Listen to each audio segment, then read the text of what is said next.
जीवन में कभी अवसर मिले तो दूसरों के सारथी बने, न कि स्वार्थी। धर्म का असली रूप कर्मों से ही परिभाषित होता है। कर्मों के बिना धर्म की कोई असल पहचान नहीं है। श्री कृष्ण कहते हैं कि आत्मा शाश्वत है, इसलिए मृत्यु से डरने का कोई कारण नहीं है। अपना मन हमेशा कार्य पर केंद्रित रखे, परिणाम या इनाम की चिंता न करे। आत्मा का अंतिम लक्ष्य परमात्मा में मिल जाना होता है। धर्म केवल कर्म से होता है। कर्म के बिना धर्म की कोई परिभाषा ही नहीं है।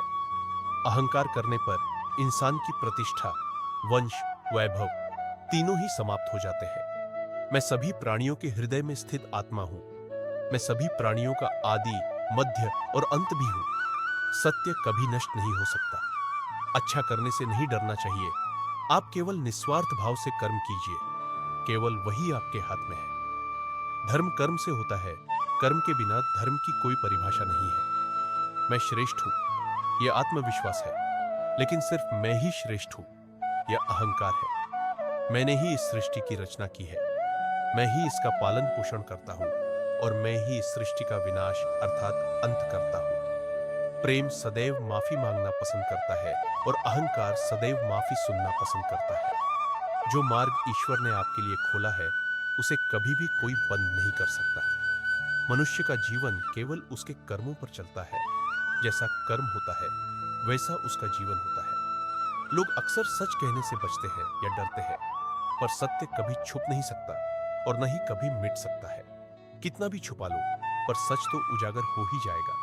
अहंकार से इंसान की प्रतिष्ठा, वंश, वैभव तीनों ही समाप्त हो जाते हैं। आत्मा अमर है, इसलिए मरने की चिंता कभी मत करो। श्री कृष्ण कहते हैं कि मैं ही इस सृष्टि की रचना करता हूं, मैं ही इसका पालन पोषण करता हूं और मैं ही इस सृष्टि का विनाश करता हूं। जब संसार में धर्म की हानि और अधर्म की विजय होगी, तब मैं इस पृथ्वी पर अवतार लूंगा।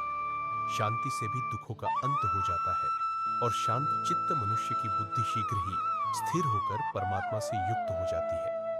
आत्मा का अंतिम लक्ष्य परमात्मा से मिलन होता है। मौन सबसे अच्छा उत्तर है ऐसे व्यक्ति के लिए जो आपके शब्दों को महत्व नहीं देता। जो बात सच पर आधारित हो, उसे करने या कहने और मानने से कभी नहीं डरना चाहिए। इच्छा पूरी नहीं होती तो क्रोध बढ़ता है और इच्छा पूरी होती है तो लोभ बढ़ता है। इसलिए जीवन की हर स्थिति में धैर्य बनाए रखना। धर्म केवल रास्ता दिखाता है, लेकिन मंजिल तक तो कर्म ही पहुंचाता है।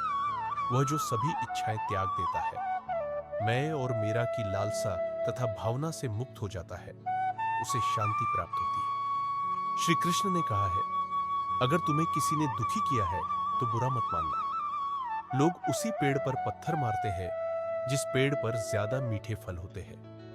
स्वार्थ से रिश्ते बनाने की कितनी भी कोशिश करें, वो कभी नहीं बनते हैं, और प्रेम से बने रिश्तों को कितना भी तोड़ने की कोशिश करे, वो कभी नहीं टूटते। यदि व्यक्ति शिक्षा से पहले संस्कार, व्यापार से पहले व्यवहार और भगवान से पहले माता पिता को पहचान ले, तो जीवन में कभी कोई कठिनाई नहीं आएगी। समय कभी किसी के लिए नहीं रुकता। मनुष्य को अपने मन को बार बार समझाना चाहिए कि ईश्वर के सिवा उसका कोई नहीं है। मनुष्य को हर परिस्थिति में शांत और धीरज बनाए रखना चाहिए, क्योंकि यही उसे महानता की ओर ले जाता है। जो अपने मन को माया मोह से दूर रखता है, वही सच्चे सुख का अनुभव करता है। विषयों का चिंतन करने से विषयों की आसक्ति होती है, आसक्ति से इच्छा उत्पन्न होती है और इच्छा से क्रोध होता है। क्रोध से सम्मोहन और अविवेक उत्पन्न होता है। जो कुछ हुआ अच्छे के लिए हुआ, जो हो रहा है अच्छे के लिए हो रहा है, जो होगा वह भी अच्छे के लिए ही होगा। मेरे लिए न कोई घृणित है और न ही कोई प्रिय, न कोई निर्धन है और न ही कोई धनी। बस जो भक्ति भाव के साथ मुझे याद करते हैं, मैं उनका हूं और वो मेरे। आप वही है जिसमें आप विश्वास करते हैं। आप वह बन जाते हैं जो आप मानते हैं कि आप बन सकते हैं। अगर तुम अपना कल्याण करना चाहते हो, तो सभी तरह के उपदेशों, सभी धर्मों को छोड़कर मेरी शरण में आ जाओ। मैं तुम्हें मुक्ति प्रदान करूंगा। जिस इंसान के चारों तरफ नकारात्मक लोग रहते हैं, उस इंसान का अपने लक्ष्य से भटक जाना तय है। स्वयं पर विश्वास रखो, क्योंकि आत्मविश्वास से ही असंभव भी संभव हो जाता है। इंद्रियों के अधीन होने से मनुष्य के जीवन में विकार सुख दुख का आना जाना सर्दी गर्मी के आने जाने के जैसा ही है, इसलिए इन्हें सहन करना सीखना ही उचित है। निर्बलता अवश्य ईश्वर देता है, परंतु मर्यादा मनुष्य का मन खुद निर्माण करता है।